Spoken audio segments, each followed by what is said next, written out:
16페이지 구약성경 스가랴서 4장 1절부터 봉독하겠습니다.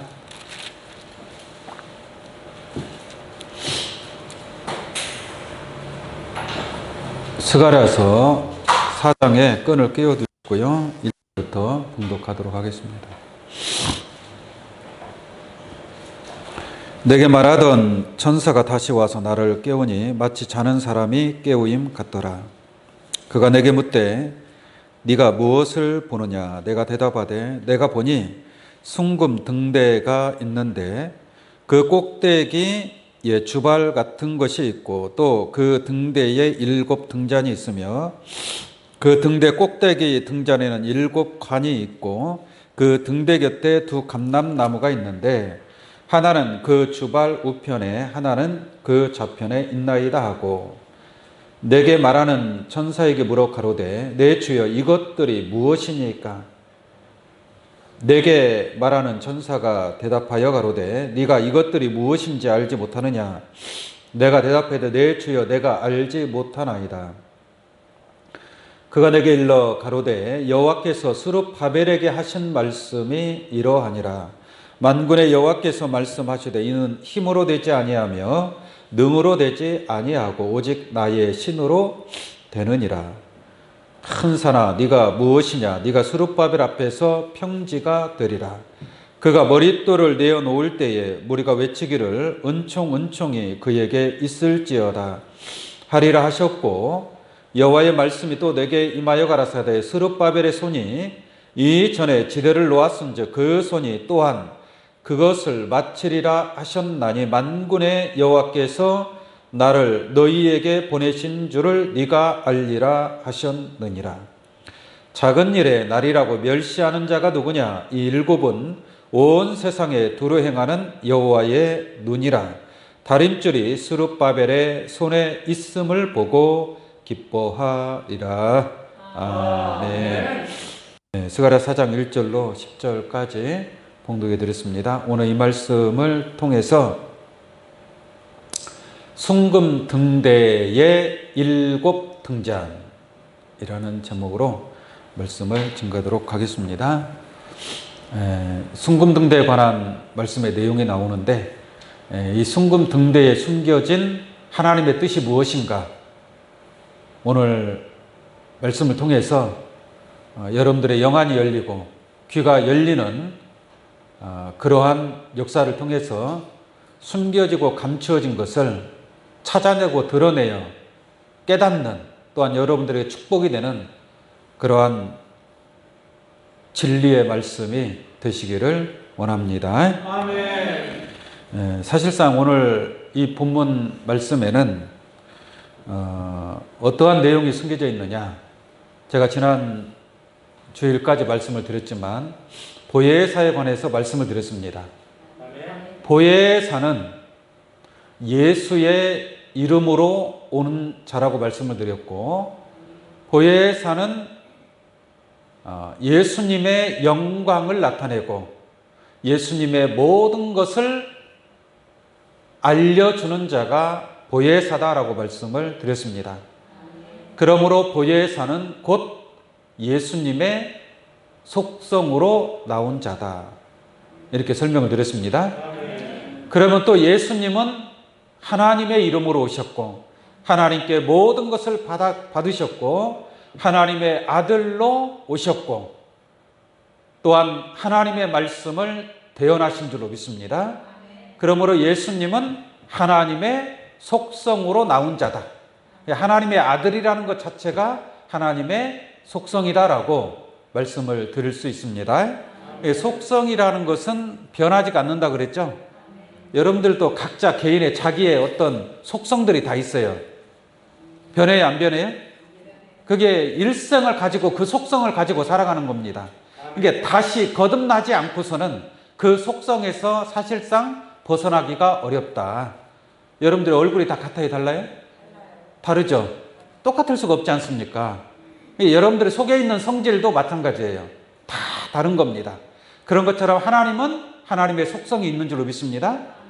하나님은 전지전능하신 하나님이고 천지 만물을 창조하신 하나님, 처음부터 종말을 구하신 하나님, 태초에 하나님이 천지를 창조하셨지만 또 새하늘과 새 땅을 창조하실 하나님이신 줄로 믿습니다. 그 하나님의 속성이 있다라는 얘기예요. 근데 그 속성으로 나오신 분이 예수 그리스도예요. 또 예수님의 속성으로 나오신 분이 보혜사다라고 말씀을 드릴 수가 있겠습니다. 그런데 그 보혜사의 또 속성으로 나오는 자가 있겠죠. 여러분들의 자녀를 아들을 낳았어요. 아들은 뭐예요? 아버지의 속성으로 나온다고 볼 수 있겠죠. 근데 그 아들도 또 자녀를 낳아야 안 나요? 또 자녀를 낳잖아요. 그 자녀도 그 아버지의 속성으로 태어나게 될 줄로 믿습니다. 이런 것처럼 하나님의 속성 예수 그리스도, 예수님의 속성 보혜사, 또 보혜사의 속성으로 나오는 자가 있다라는 얘기예요. 그 보혜사의 속성으로 나오는 것이 바로 7 속성으로 나타나게 되어 있습니다. 이것이 하나님께서 계획하시고 작정하신 하나님의 뜻이요, 또한 하나님의 섭리요, 하나님의 경륜이다라고 말씀을 드릴 수 있겠습니다. 그래서 오늘 본 말씀에 보면은 순금등대 안에 7 등잔이 있는데 이것이 보혜사의 7 속성과 어떠한 관계가 있는지 한번 성경 말씀을 중심으로 해서 알아보도록 하겠습니다. 스가랴 선지자가 이 스가랴서에 이제 모든 것을 기록을 했는데 천사가 스가랴 선지자에게 환상을 통해서 보여주는 내용이에요. 환상을 통해서 뭘 보여줍니까? 환상을 통해서 보여주는데 어떤 모습, 무엇을 보여주는 거예요? 네, 순금등대의 구조에 관해서 쫙 일러줍니다. 이 환상을 통해서 보여주는 거죠. 무슨 등대요? 순금등대. 혹시 보신 적 있어요? 못 봤어요? 이건 영안이 열려야 보이는 거예요. 영안이 열려야. 영안이 열리지 않으면 순금등대가 보이질 않습니다. 한번 볼까요? 4장 1절 한번 보겠습니다. 스가랴서 4장 1절. 내게 말하던 천사가 다시 와서 나를 깨우니 마치 자는 사람이 깨우임 같더라 그랬죠? 이게 잠자는 자가 깨어나야 돼, 안 깨어나야 돼? 깨어나야 돼요. 마치 자는 사람이 번쩍 깨어나는 것처럼 잠자고 있는 거하고 깨어있는 상태하고 같아요, 달라요? 100% 다르지 않습니까? 완전하게 다르잖아요. 잠자는 사람은 아무것도 모릅니다. 볼 수도 없고 느낄 수도 없고 잠자고 있는데, 그러나 깨어있는 사람은 천사가 환상을 보여줄 때 다 볼 수가 있겠죠. 이게 영적으로 깨어나야 될 줄로 믿습니다. 자, 깨어나서 이렇게 딱 보니까 2절 볼게요. 그가 내게 묻되 네가 무엇을 보느냐? 내가 대답하되 내가 보니 순금등대가 있는데 라고 말씀하고 있습니다. 이게 등대가 뭐 하는 역할을 하는지 아시겠죠? 오고 가는 배들의 길을 알려주고 또 풍랑을 만나면 피난처를 알려주는 게 등대의 역할이지 않겠습니까? 그래서 바닷가에 보면은 뭐 바위나 암초 같은 게 많이 있는데 그런데 등대가 있죠. 그걸 알려주는 거예요. 배들이 그 암초에 부딪히지 않도록. 이게 등대의 역할인데, 등대가 바닷가에 보면 많이 있거든요. 근데 순금으로 만들어진 등대는 있어요, 없어요? 없겠죠. 이것은 실상적인 등대를 얘기하는 것이 아니라 영적으로 비유적으로 하시는 말씀이다라고 설명드릴 수 있겠습니다. 자, 어쨌든 간에 순금등대가 있는데 그 꼭대기에 주발 같은 것이 있고, 주발은 대적 같은 것이 있다는 얘기예요. 주발 같은 것이 있고 그 등대에 7 등잔이 있으며, 이게 순금등대 안에 몇 등잔이 있다? 7 등잔이 있다. 등잔이 있다라는 것은 뭐예요? 빛을 발한다는 얘기죠. 등대에서 빛을 발해야 될 거 아니에요. 빛이 나오지 않으면 그게 무슨 등대가 되겠습니까? 그래서 이 순금등대 안에는 등잔이 몇 개가 있다? 7 등잔이 있다. 이게 7개의 등잔으로 빛을 발하게 될 줄로 믿습니다. 이게 이러한 것들이 도대체 무슨 말이냐 이거죠. 무슨 뜻인가를 여러분들이 깨달아야 될 줄로 믿습니다. 자, 순금 등대가 있는데 그 꼭대기에 주발 같은 것이 있고 그 등대에 7 등잔이 있으며 그 등대 꼭대기 등잔에는 7 관이 있고, 이게 꼭대기 등잔에는 관이 몇 개가 있어요? 7개가. 왜 관이 7개가 있을까요? 왜? 등잔이 7개잖아요. 등잔이 7개니까 그 관을 통해서 기름을 공급을 해줘야 돼, 안 해줘야 돼요? 공급을 해줘야 등불을 계속 빛을 발하고 있을 거 아니겠습니까? 그래서 7 관이 있다라는 얘기예요. 이게 꼭대기의 기름 주발로부터 각 등잔마다 기름을 공급하는 7 파이프, 관이 있다라고 말씀하고 있습니다.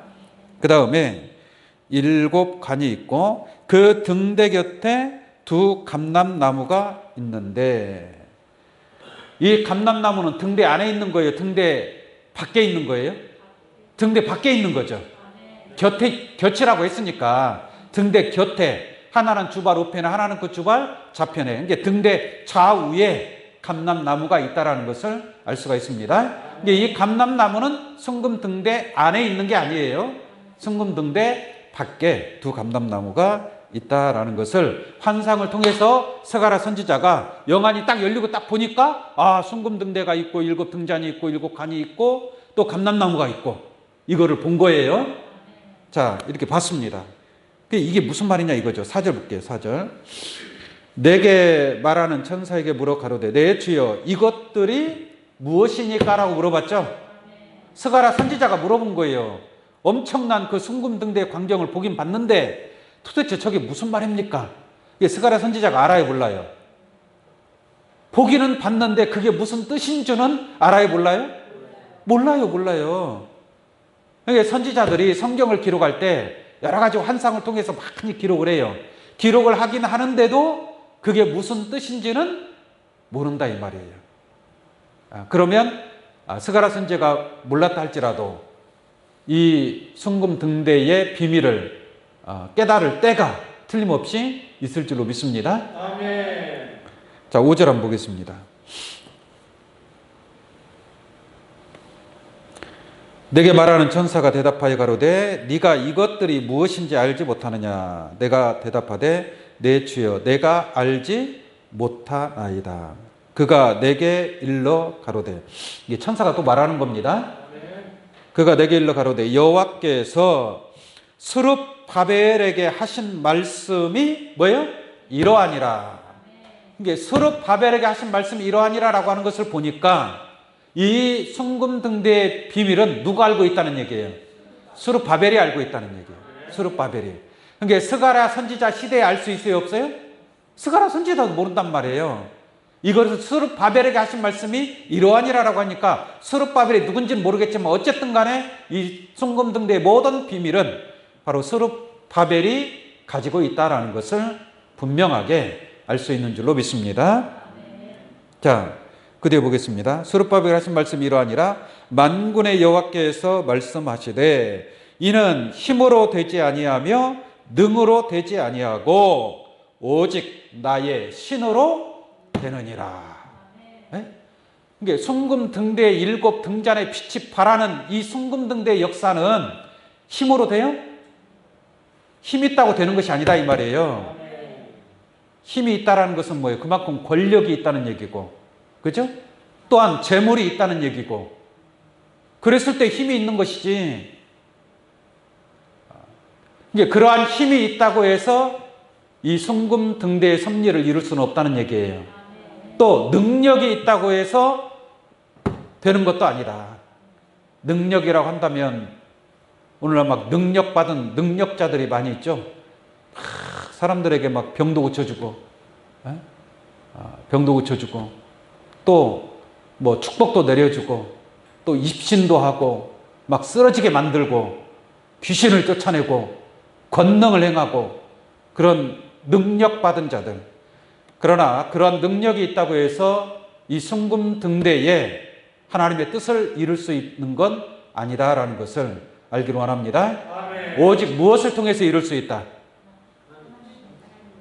신으로 되느니라. 아멘. 하나님의 신을 받지 않고서는 이 순금 등대의 섭리를 이룰 수 없다는 것입니다. 그래서 힘 있다고 되는 것이 아니라, 능력이 있다고 되는 것이 아니라 오직 하나님의 신으로만이 이 순금 등대의 섭리를 이룰 수 있다. 그렇다면 하나님의 신이 누구하고 함께하고 있다는 얘기예요. 스룹바벨에게 함께하고 있다는 것을, 스룹바벨은 하나님의 신이 함께한 자다라고 말씀을 드릴 수 있습니다. 모세가 이스라엘 백성들을 애굽에서 430년 만에 이스라엘 백성들을 애굽에서 해방을 시켜요.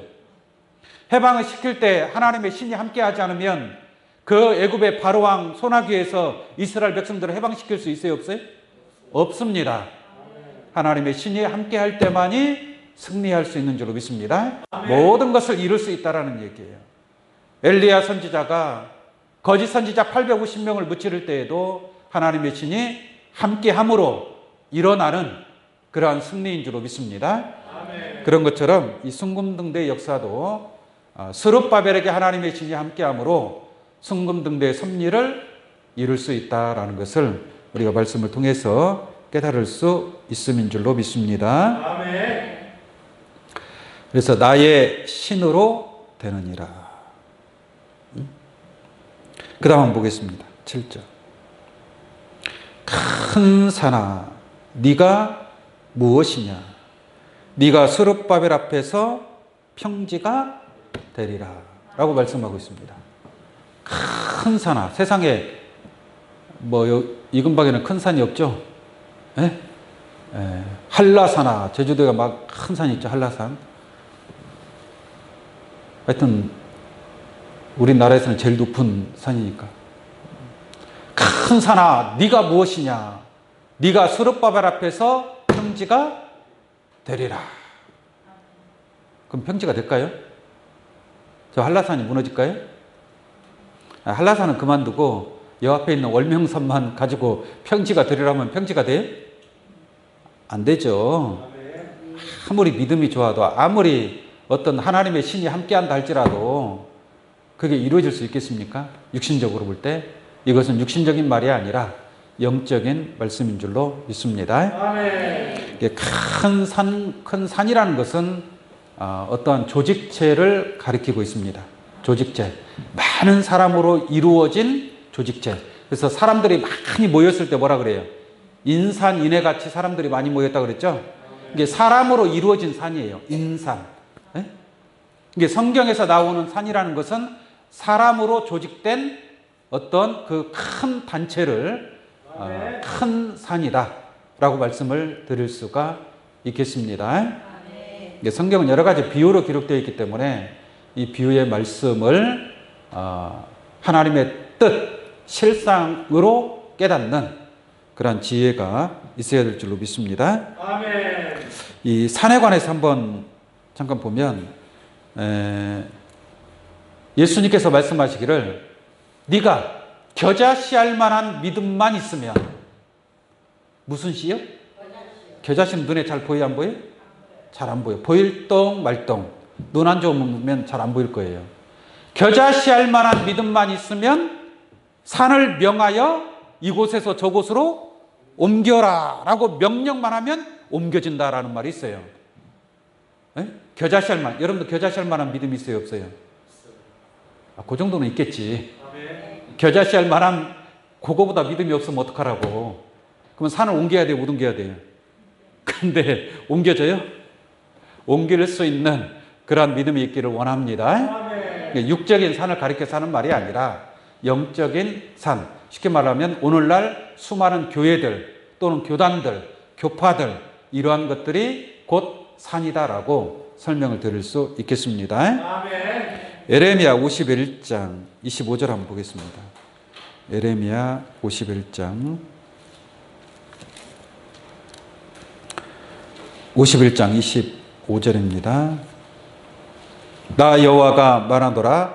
온 세계를 멸한 멸망의 산아. 온 세계를 멸한 멸망의 산한 게 온 세계를 멸망시킨 산이니까 이 산이 얼마나 큰 산이겠습니까? 온 세계를 멸한 멸망의 산아 보라.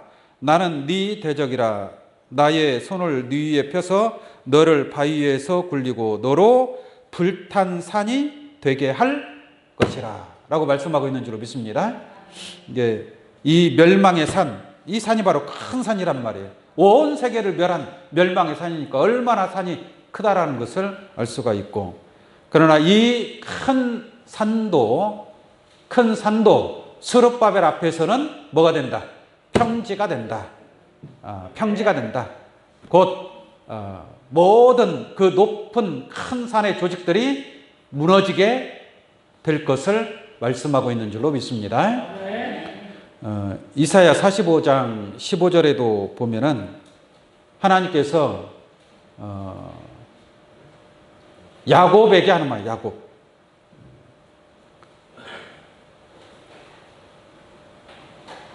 야곱으로 새 타작 기계가 되게 하는 겁니다. 지렁이 같은 너 야곱아, 내가 너로 새 타작 기계를 삼으리니 네가 산들을 쳐서 부스러기를 만들 것이요 작은 산들로 격하게 할 것이라 라고 말씀하고 있음인 줄로 믿습니다.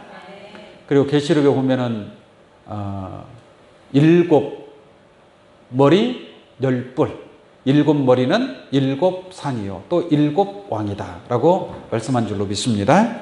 이와 같이 마지막 때 이 큰 산, 큰 성 바벨론이라고 하는 큰 성, 큰 산, 멸망의 산이요.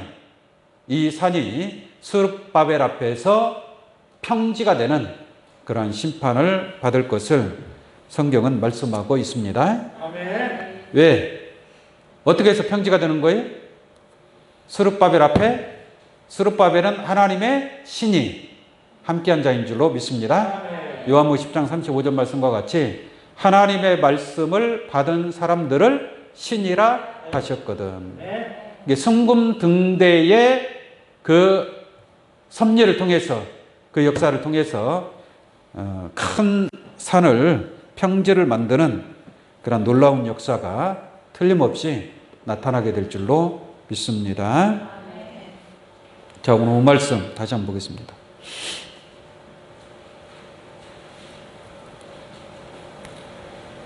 7절입니다. 스가랴 4장 7절. 큰 산아 네가 무엇이냐? 네가 스룹바벨 앞에서 평지가 되리라. 이게 스룹바벨이 평지를 만드는 역사가 있을 겁니다.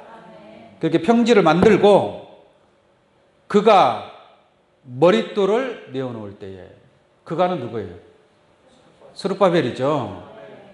성금 등대의 모든 비밀을 알고 있는 스룹바벨이 머릿돌을 내어놓을 때에 은총이 그에게 있을지어다 하리라 하셨고 라고 말씀하고 있습니다. 스룹바벨이 머릿돌을 내어놓는다. 그러므로 큰 산이 스룹바벨 앞에서 평지가 된다라고 말씀하고 있습니다. 예를 들어서 말씀을 드리면, 옛날에 임금이 신하에게 마패를 줘요. 마패. 그래서 암행어사가 되죠. 암행어사. 그러니까 암행어사는 임금으로부터 받은 그 마패를 가지고 있단 말이에요. 그 마패를 딱 보여주면 웬만한 일은 다 그냥 해결이 돼버리는 거예요. 네? 그래서 이 암행어사가 변사또 앞에 가서 마패를 딱 보여주죠. 암행어사 죽대요 그러죠. 그러면 변사또가 그 앞에 가서 절을 해야 하네요? 무릎을 꿇어야 돼, 안 꿇어야 돼? 무릎을 꿇게 되는 거예요. 그게 어떠한 역사입니까? 큰 산이 평지가 되는 거예요. 근데 만약에 마패가 없으면 무릎 꿇어요, 안 꿇어요? 안 꿇어요. 오히려 더 혼나. 그냥 그 앞에 가서 마패도 없이 암행어사 죽대요 마패를 보여줘야 될 거 아니에요. 근데 마패가 없어. 그건 도리어 더 혼나는 거예요. 네? 감옥에 들어가는 거예요. 그런데 마패가 있다 이 말이에요. 마패가. 다시 말씀을 드리면 스룹바벨은 뭘 가지고 있어요? 하나님의 신이 함께하고 머릿돌을 가지고 있단 말이에요. 머릿돌. 그러니까 머릿돌을 내어놓으니까 큰 산이 뭐가 돼버리는 거예요? 평지가 돼버리는 거예요. 평지가. 할렐루야. 스룹바벨이 머릿돌을 가지고 있다. 그럼 머릿돌이 뭔가를 알아야 될 거 아니에요. 교회에 보면은 머릿돌이라고 있죠. 교회 건물마다 보면 머릿돌이라고 이렇게 만들어놔요. 머릿돌이라는 건 머리가 되는 돌이다 이거예요. 머리가 되는 돌. 이게 돌이라는 것은 다 사람을 가리키고 있습니다. 돌이라는 것은 사람을 가리키고 있어요. 예루살렘 국민으로 무거운 돌이 되게 하신다라는 말씀이 있는 것처럼 이 교회의 건물의 돌은 사람을 상징하고 있다. 그렇게 이해하시면 되겠습니다. 그럼 머릿돌이 누군가 한번 보도록 할게요. 사도행전 4장. 사도행전 4장을 한번 보겠습니다. 사도행전 4장 11절로 보겠습니다. 이 예수는 너희 건축자들의 버린 돌로서. 이 건축자들이 버린 돌이 있다는 얘기예요?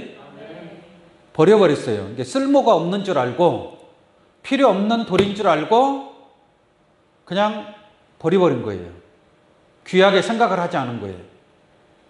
근데 이 예수는 너희 건축자들의 버린 돌로서 집 모퉁이에 뭐가 되었다? 머릿돌이 되었느니라 라고 말씀하고 있는 줄로 믿습니다. 그러니까 예수님이 곧 머릿돌이에요. 예수님이. 근데 이 바리새인 율법사들이 예수님을 버려버렸습니다. 예수님을 버린 거예요. 이게 머릿돌을 버린 거예요. 머릿돌. 이게 머릿돌이 없으면 성전을 건축할 수가 없습니다. 머릿돌이 없는 성전은 하나님의 성전이 아니란 말이에요. 그 머릿돌 위에 세워진 성전이 견고하고 흔들리지 않고 무너지지 아니할 성전, 곧 어둠의 권세를 이길 수 있는 성전은 머릿돌 위에 세워진 성전이다라고 말씀을 드립니다. 그러니까 예수님이 머릿돌이니까 건물을 건축을 하기 위해서는, 성전을 건축하기 위해서는 무슨 돌을 가지고 있어야 돼요? 머릿돌을 가지고 있어야 돼요. 그 머릿돌을 내어놓고 머릿돌 위에 하나님의 성전을 건축하게 되어 있다는 것을 알기를 원합니다. 11절 한번 볼게요. 11절, 12절. 다른 이로서는 구원을 얻을 수 없나니? 라고 말씀하고 있잖아요. 이게 예수 외에 다른 이로는 구원 얻을 만한 이름이 있어요, 없어요? 없다 이 말이에요. 천하 인간의 구원을 얻을 만한 다른 이름을 우리에게 주신 일이 없음이니라. 그러니까 예수 외에 그 다른 이름으로 구원을 얻을 만한 그러한 이름을 석가모니라든지 공자라든지 맹자라든지 무함마드라든지 이러한 사람을 통해서 구원을 얻을 만한 이름을 주신 바가 있어요, 없어요? 없다 이 말이에요. 예수 외에는 없다 이 말이에요. 그 예수님이 곧 머릿돌이 되는 줄로 믿습니다. 머릿돌이 없으면 구원의 섭리를 이룰 수 없는 거예요. 그래서 이 머릿돌을 오늘 본 말씀을 통해서 볼 때 누가 내어놓는다 그래요? 스룹바벨이 내어놓는다 그러잖아요. 그러니까 머릿돌을 가진 자는 누구예요? 스룹바벨. 그러니까 머릿돌을 가지고 있다는 것은 머릿돌이 예수님이니까 예수님을 가지고 있다는 얘기죠. 예수님을 가지고 있다는 것은 뭐예요? 예수님으로부터 모든 것을 받았다는 얘기고, 예수님의 이름으로 온다는 얘기고, 예수님의 영광을 나타내고 예수님에 관한 모든 것을 알려줄 수 있는 자가 바로 스룹바벨이다라는 얘기죠. 그러므로 그 사명, 예수의 이름으로 오고 예수님의 말씀을 대언하는, 예수님께 모든 것을 받은 자가, 제가 지난 시간에 말씀을 드렸죠. 그게 누구라 그랬어요? 보혜사라고 말씀을 드렸습니다. 그래서 보혜사가 오면 모든 진리 가운데로 인도하고, 또 아버지께 있는 것은 다 뭐라 그래요? 내 것이라. 그러므로 내가 말하기를 그가 내 것을 가지고 너희에게 알리리라 라고 말씀한 줄로 믿습니다. 그러므로 예수님을 가진 자가 바로 보혜사라는 얘기고, 보혜사가 예수님의 이름으로 오잖아요. 그리고 예수님의 모든 것을 다 알려주는 줄로 믿습니다. 그게 예수를 내어놓는 역사란 말이에요. 그런 것처럼 오늘 본 말씀을 통해서 스룹바벨이 머릿돌을 내어놓는다. 머릿돌은 예수님이니까. 그러니까 스룹바벨이 예수님을 증거한다는 말이나 보혜사가 예수님을 증거한다는 말이나 같아요, 달라요? 같은 말씀인 줄로 믿습니다. 그러니까 이와 같은 말씀을 통해서 볼 때 스룹바벨 사명자는 곧 보혜사를 상징하고 있다라고 말씀을 드릴 수 있겠습니다. 아멘. 자, 오늘 본 말씀 다시 보도록 하겠습니다. 스가랴서 4장 7절입니다. 큰 산아 네가 무엇이냐? 네가 스룹바벨 앞에서 평지가 되리라. 평지를 만들어 놓고 그가 머릿돌을 내어 놓을 때에, 이게 머릿돌이 누구라 그랬어요? 예수님이라 그랬죠? 이게 머릿돌, 예수 외에는 다른 이름으로 구원받을 만한 이름이 천하 인간의 누구한테도 주신 바가 없다 이 말이에요. 그러므로 이 머릿돌을 가진 자, 이 머릿돌을 내어놓는 역사를 통해서 이 머릿돌로 말미암아 이루어진 그 성전에 속한 자들이 구원을 이룰 수 있다라고 말씀을 드립니다. 아멘. 자, 그 뒤에 한번 보겠습니다. 그가 머릿돌을 내어놓을 때 무리가 외치기를 은총 은총이 그에게 있을지어다 하리라 하셨고, 그러니까 머릿돌을 내어놓는 자에게 은총이 있음인 줄로 믿습니다. 예, 은총이 그에게 있을지어다 하리라 하셨고, 그 다음 8절 보겠습니다. 여호와의 말씀이 또 내게 임하여 가라사대 스룹바벨의 손이 이 전의 지대를 놓았음자. 전의 지대를 놓았다라는 거, 이 전이라고 하는 것은 성전을 얘기하는 겁니다. 하나님의 거룩한 성전. 우리가 이 구약의 역사적으로 볼 때 성전을 건축한 이가 있어요. 누가 건축했죠? 솔로몬. 솔로몬 왕이 7년 공사를 해서 의리의리하게 하나님의 성전을 건축을 한 바가 있습니다. 근데 건축을 했는데 그 솔로몬 성전이 다 폐허가 되어버렸어요. 바벨론에 의해서, 바벨론의 침공에 의해서 예루살렘 그 화려했던 그 성전이 다 무너지게 되어버린 겁니다. 무너졌는데 오늘 이 본 말씀에 스룹바벨이 나오죠. 이 바벨론에 의해서 무너진 예루살렘 성전이었는데 바벨론의 포로 생활이 70년이었어요. 70년. 70년 동안 바벨론의 포로 생활을 하다가 이 바벨론이 메데 바사왕에게 또 망하게 됩니다. 바벨론이. 그래서 바벨론의 포로 생활을 했던 유다인들이 있단 말이에요. 유다인들이. 바벨론의 포로로 붙잡혀간 사람들. 근데 바사왕 고레스가 칙령을 내려서 이 유다 백성들을 다 놓아줍니다. 니네 고향으로 가서 너희들 자유롭게 살아라. 그리고 너희가 하고 싶은 대로 성전도 건축하고 그렇게 살아라 하고서 해방을 시켜줍니다. 그때의 유다인들을 데리고 나온 자가 누구냐? 스룹바벨이에요. 스룹바벨. 그 스룹바벨이 다시 고향으로 돌아와서 예루살렘 성전을 재건을 합니다. 재건. 그래서 스룹바벨이 성전을 재건을 했어요. 근데 그 성전도 AD 70년에 로마에 의해서 또 무너져 버립니다. 무너져 버려요. 지금은 성전이 남아있어요? 안 남아있어요? 무슨 저 이슬람 사원이 거기 들어와 있잖아요. 그죠? 그리고 뭐 통곡의 벽이라고 해갖고 조금 남아있단 말이에요. 그게. 그러니까 솔로몬이 성전을 건축했고, 그 다음에 스룹바벨이 그 성전을 재건을 한 거예요. 재건을 한 거예요. 근데 그것도 무너졌다 이 말입니다. 그것은 역사적인 것이죠. 육적인 그러한 이스라엘 역사 가운데 나타나는 일이고, 이 스룹바벨을 통해서 지어지는 하나님의 성전은 육적인 성전이 아니라 영적인 성전이다라고 말씀을 드립니다. 자, 다시 봅니다. 9절. 스룹바벨의 손이 전에 지대를 놓았은즉 그 손이 또한 그것을 뭐예요? 마치리라 라고 말씀하고 있죠. 그럼 스룹바벨의 손이 전에 지은 게 스룹바벨이 직접 전을 건축한다는 얘기예요. 전 건축을 시작을 하고 그것을 완성하는 것도 누구다? 스룹바벨이다 이 말이에요. 그러니까 하나님의 성전을 건축할 수 있는 자는 누구밖에 없어요? 스룹바벨밖에 없어요. 왜요? 머릿돌을 가지고 있기 때문에. 머릿돌이 없는 자는 건축할 수 있어요? 없어요? 건축을 해봐야 머릿돌이 없는 교회는, 교회가 성전이잖아요. 머릿돌이 없는 교회는 무너질 수밖에 없습니다. 사단의 권세에 의해서 다 무너질 수밖에 없어요. 무슨 말인지 아시겠습니까?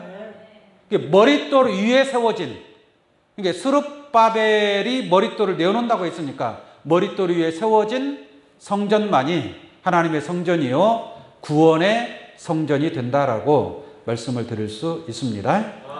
머릿돌이 없는 성전은 모래 위에 지은 집과 같은 거예요. 그냥 모래성을 쌓는 거예요. 모래성. 아무리 그 성을 쌓으면 뭐합니까? 무너질 때는 어떻게 해요? 순식간에 무너진다라는 것을 깨우침 받기를 바랍니다. 그래서 전에 지대 스룹바벨이 머릿돌을 내어놓음으로 말미암아 전에 지대를 놓았다라는 거예요. 지대를 놓는다는 말이 무슨 말인지 아시겠어요? 전에 지대를 놓는다라는 것은 건물을 짓기 전에 뭐부터 해야 돼요? 기초공사부터 해야 되잖아요. 기초를 탄탄하게 해야만이 거기에다 건물을 올릴 수 있는 거예요. 기초가 모래로 돼 있어요. 모래로. 그 위에 건물 지으면 무너져 안 무너져요? 그냥 쉽게 무너져 버리는 겁니다. 할렐루야. 이게 전에 지대를 놓았다.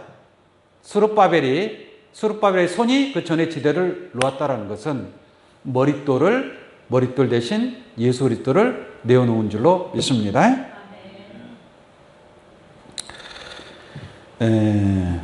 다시 보겠습니다. 여호와의 말씀이 9절 다시 볼게요. 9절. 스룹바벨의 손이 이 전에 지대를 놓았은즉. 결론적으로 이 스룹바벨은 누구를 가리킨다고요?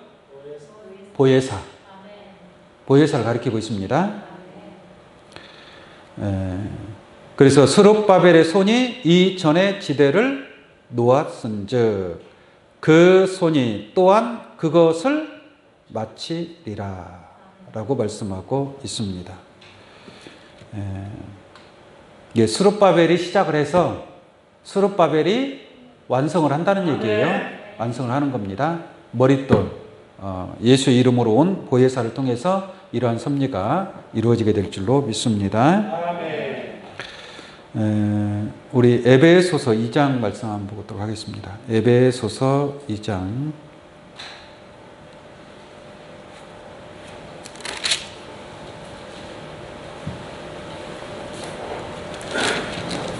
에베소 2장 20절부터 보겠습니다. 에베소서 2장 20절. 너희는 사도들과 선지자들의 터 위에 세우심을 입은 자라. 그리스도 예수께서 친히 모퉁이 돌이 되셨느니라. 이게 예수님이 무슨 돌이 됐다고요? 모퉁이 돌. 모퉁이 돌이나 머릿돌이나 다 예수님을 가리키고 있습니다. 21절. 그 안에서, 이게 예수 안에서 이 말이죠. 그 안에서 건물마다 서로 연결하여 주 안에서 뭐가 되고 성전이 되어가고. 이게 여러분들이 하나님의 성전의 제목이 되고 또한 돌이 되고 그렇게 되는 줄로 믿습니다. 이게 하나님의 성전 안에서 그리스도 예수 안에서 하나님의 성전으로 지어져 가야 된단 말이에요. 하나님의 성전을 지으려면 여러 가지 많은 재료가 있어야 될 거 아니에요. 제목돌이 있어야 되고 돌도 있어야 되고 그렇지 않겠습니까? 건물을 지으려면 제목들이 다 들어와야 지을 수 있는 거 아니겠습니까? 여러분들이 바로 그러한 하나님의 성전에 예수 그리스도 머릿돌 위에 지어져 가는 그러한 제목들로 나타나시기를 원합니다. 아멘. 자, 서로 연결하여 주 안에서 성전이 되어가고 너희도 성령 안에서 하나님의 거하실 처소가 되기 위하여 예수 안에서 함께 지어져 가느니라. 할렐루야. 예수 안에서 하나님의 성전으로, 아름다운 거룩한 성전으로 지어져 가는 여러분들의 믿음과 신앙이 되기를 원합니다. 계시록 21장 보면은 거룩한 성 예루살렘이 나와요. 그 거룩한 성 예루살렘이 바로 하나님의 집입니다. 하나님의 장막인 줄로 믿습니다. 근데 그 예루살렘 성이 얼마나 아름답고 화려한지 벽옥과 같고 수정같이 맑고 하나님의 놀라운 영광이 그 성에 있다라고 말씀하고 있습니다. 바로 여러분들이 벽옥과 수정같이 홍보석과 같은 그런 아름다운 보석과 같은 그러한 신앙으로서 하나님의 성전으로 지어져가는 귀한 믿음이 함께 하시기를 원합니다. 아멘. 자, 오늘 본 말씀 보도록 하겠습니다. 스가랴서 4장 9절을 다시 한번 읽습니다. 스룹바벨의 손이 이 전의 지대를 놓았은즉 그 손이 또한 그것을 마치리라 하셨나니 만군의 여호와께서 나를 너희에게 보내신 줄을 네가 알리라 하셨느니라. 작은 일의 날이라고 멸시하는 자가 누구냐? 이 일곱은 온 세상에 두루 행하는 여호와의 눈이라 라고 말씀하고 있습니다. 그러니까 여기서 작은 일이라고 하는 것은 무슨 일이냐면, 무슨 일이겠어요? 스룹바벨을 통해서 하나님의 성전을 건축하는 역사가 무슨 일로 시작하는 거예요? 작은 일로 시작하는 거예요. 작은 일로. 그러니까 작다라는 것은 뭐냐? 아주 초라하다라는 얘기예요. 좀 볼품이 없다. 작다라는 것은. 예? 볼품이 없고 초라하고, 이게 스룹바벨이, 구약의 스룹바벨이 이게 바벨론에서 해방을 받아서 예루살렘으로 돌아오죠. 돌아와서 성전을 재건을 합니다. 예루살렘 성전을 재건을 했는데, 재건해놓고 나서 보니까 참 보잘것없고 참 보기가 민망할 정도로 그렇게 초라하게 재건을 했어요. 스룹바벨이. 그것을 이제 빗대서 설명을 하는 거예요. 작은 일의 날이라고 멸시하는 자가 누구냐? 성전이라고 지은 것이 너무 초라하다 이 말이에요. 에? 초라하게 보여 안 보여요? 초라하게 보여 안 보여요? 초라하게 보이죠? 그러니까 얼마나 이 작은 일이라고 사람들이 멸시를 하는 거예요. 멸시를. 작은 일의 날이라고 멸시하는 거예요. 이게 하나님의 성전 건축의 역사는 무슨 일로? 작은 일로 이루어지는 거예요. 작은 일. 무슨 크고 대단하고 엄청난 것으로 이루어지는 게 아니에요. 작은 일로 이루어집니다. 이게 사람들이 막 멸시를 하는 거죠. 멸시를 하는 거죠. 예를 들어서 노아가 방주를 짓는데 그 식구가 몇 식구 되지도 않는데 그 엄청난 큰 방주를 짓는다고 하니 참 얼마나 우습겠습니까? 그죠? 이게 얼마나 사람들이 노아에 관해서 막 비웃고 멸시하고 그러지 않았겠습니까? 그러나 또 노아의 말대로 또 이루어지 안 이루어져요? 이루어지잖아요.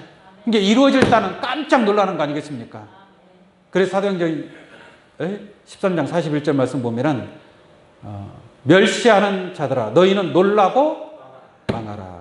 이게 스룹바벨이 하나님의 성전을 건축하는 이 섭리를 보고 많은 사람들이 멸시를 한다 이 말이에요. 멸시를. 그러나 멸시하는 자들은 놀라고 뭐요? 망하게 될 것이다. 하나님이 한 일을 행할 것이니 스룹바벨을 통해서 이 성전을 건축하는 이 한 일을 행할 것이니 사람이 너희에게 이를지라도 도무지 뭐요? 믿지 못할 일이라. 스룹바벨이가 머릿돌 예수님을 내어놓음으로 말미암아 하나님의 성전을 건축하는 또 그 성전을 완성하는 그 하나님께서 행하시는 그 일을 보고서 멸시하는 자들은 놀라고 망하게 될 것인 줄로 믿습니다. 아멘. 노아 때도 마찬가지고 롯 때도 마찬가지고 멸시했던 자들이 다 놀라고 망하는 거 아니겠습니까? 마지막 때에도 이와 같은 섭리가 이루어질 것을 말씀하고 있습니다. 아멘. 이게 작은 일의 날이라고 멸시하면 돼야 안 돼요? 멸시하는 자들은 심판을 받는 거예요. 멸시하는 자들이 놀라고 망하라. 깜짝 놀랄 자들이 진짜 누구인가를 알게 될 줄로 믿습니다. 아멘. 그 다음에 다시 봅니다. 10절. 작은 일의 날이라고 멸시하는 자가 누구냐. 이게 작은 일의 날이라고 멸시하면 안 되고 어떻게 해야 돼요? 작은 일이라 할지라도 그 일을 충실하게 감당해야 되겠죠? 스룹바벨을 통해서 하나님의 성전을 건축하는 그 사명을 충실하게 감당하는 자가 되어야 될 줄로 믿습니다. 이게 왜 작은 일입니까? 작은 일 아니에요. 큰 역사인 줄로 믿습니다. 큰 구원의 역사고 하나님의 큰 구원의 축복이 임하는 그러한 큰 구원의 섭리인 줄로 믿습니다. 이게 믿음으로 볼 때는 큰일이에요. 믿음으로 볼 때는 큰일인데 눈으로 볼 때, 육안으로 볼 때는 뭐예요? 작은 일의 날로 보이는 거예요. 그러니까 육으로 바라보는 자들은 작은 일의 날이라고 생각하겠지만 하나님의 신이 함께하는 자들은 이것은 작은 일이 아닌 줄로 믿습니다. 하나님의 마지막 오메가의 큰 하나님의 섭리라는 것을 우리가 분명히 깨달을 수 있는 줄로 믿습니다. 그 다음 보겠습니다. 작은 일의 날이라고 멸시하는 자가 누구냐. 이게 멸시하는 자가 있다는 얘기잖아요. 이게 멸시하는 자가 누구냐 이거예요. 누구냐. 누가 멸시했습니까? 작은 일의 날이라고 멸시하는 자가 누구냐 이거예요. 누구냐. 오늘 이 자리에 계신 여러분들은 아니겠죠? 그렇죠? 여러분들은 작은 일에 충성하는 자인 줄로 믿습니다. 작은 일에 충성하는 자가 큰 일에 충성할 수 있고 큰 상급을 얻게 될 줄로 믿습니다. 그러나 멸시하는 자가 누구냐 이거예요. 누군가 멸시하는 자를 찾아내야 돼, 안 찾아내야 돼? 찾아내야 될 거 아니에요. 누가 찾아내는 거예요? 그대로 보겠습니다. 자가 누구냐? 이 일곱은 온 세상에 두루 행하는, 이 일곱은 온 세상에 두루 행하는 여호와의 뭐요? 눈이라 라고 말씀하고 있잖아요. 그게 멸시하는 자들을 누가 찾아내는 거예요? 하나님의 눈이 찾아내는, 하나님의 눈이 7개가 달렸어요. 하나님이 여호와의 눈이라 그랬잖아요. 온 세상에 두루 행하는, 온 세상을 다 보고 있다는 얘기예요. 7 눈이 다 보고 있으니까 누가 멸시하는지, 누가 작은 일에 충성하는지 다 보여요, 안 보여요? 다 확인하고 있어요. 네? 여러분들이 멸시하는 자가 되지 않기를 원합니다. 네? 하나님의 7 눈으로 다 보고 있다니까요. 두루두루 행하면서 다 보고 있어요. 하나님이 다 알아요, 몰라요? 다 알고 있다는, 눈으로 보면 다 보이는 겁니다. 그래서 눈으로도 다 측량이 돼요. 저 사람이 말하는 거 보고 행동하는 거 보고 저 사람이 깨달은 거 보고 아, 이 사람은 어느 정도로구나, 이 사람은 멸시하고 있는 사람이구나, 아니면 이 사람은 진심으로 충성을 다하고 있는 사람이구나 라는 것을 하나님의 눈으로 다 확인이 된다 이 말이에요. 깨닫기 바랍니다. 지금 여러분들 밖에 나가면 CCTV가 다 쳐다보고 있어요. 그래 안 그래? 지금 CCTV 없는 곳이 없잖아요. 그게 눈이에요. 눈. CCTV가 눈. 육신적으로 보자면 이해가시겠어요? 이게 영적인 하나님의 눈이, 7 눈이 누가 멸시하는가 다 보고 있는 거예요. 여러분들의 마음과 여러분들의 심령과 모든 것을 하나님의 눈은 불꽃 같은 눈으로 여러분들의 마음을 다 감찰하고 있다는 것을 깨우침 받기를 바랍니다. 그래서 멸시하는 자들은 하나님의 눈에 의해서 누가 멸시하는 자들인지 다 보고 있다는 거예요. 그러한 자들은 놀라고 망하는 심판을 받게 될 줄로 믿습니다. 그 다음에 근데 7 눈이라고 그랬죠. 7 눈에 가서 잠깐 설명을 드리겠습니다. 순금 등대에는 몇 등잔이 있어요? 7 등잔이 있다고 그랬죠. 그 7 눈의 사명이 곧 7 등잔의 사명이다 라고 말씀을 드릴 수 있겠습니다. 네, 그렇게 이해하시면 되겠고, 그 다음 보겠습니다. 다림줄이 스룹바벨의 손에 있음을 보고 기뻐하리라. 다림줄이 누구 손에 있다? 스룹바벨의 손에 있다. 이게 스룹바벨에 관해서 제가 말씀을 드렸죠. 이게 다림줄을 가지고 있다. 다림줄이라는 것은 뭐냐면 건물을 지을 때 건물이 반듯하게 지어져야 될 거 아니에요. 이게 반듯한지 이게 기울어졌는지 확인하는 줄이 있어요. 줄. 네? 그 줄을 이렇게 딱 대보면 아, 이 건물은 반듯하게 잘 올라갔구나, 아니면 요거는 좀 삐뚤어졌구나, 기울어졌구나 라는 것을 측량하는 측량줄이 다림줄이라고 합니다. 이게 다림줄을 딱 대보면 이게 삐뚤어졌는지 이게 반듯하게 세워졌는지 확인이 돼야 안 돼요? 확인돼요. 여러분 집에서 냉장고 세웠는데 이렇게 대보죠. 냉장고가 또 비틀어지면 좀 문도 제대로 잘 안 닫히고 그러지 않습니까? 이게 그런 것처럼 다림줄이 스룹바벨의 손에 있다. 그러니까 그 다림줄로 여러분들의 신앙을 딱 대보는 거예요.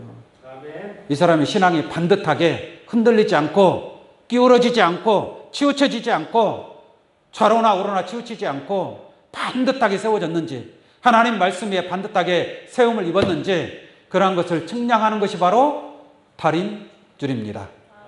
다시 말하면 이 하나님의 성전을 건축하는 이 섭리가 어떤 사람은 멸시하는 자들이 있고 어떤 사람은 작은 일에 충성하는 자가 있다는 것을 깨달을 수 있는 줄로 믿습니다.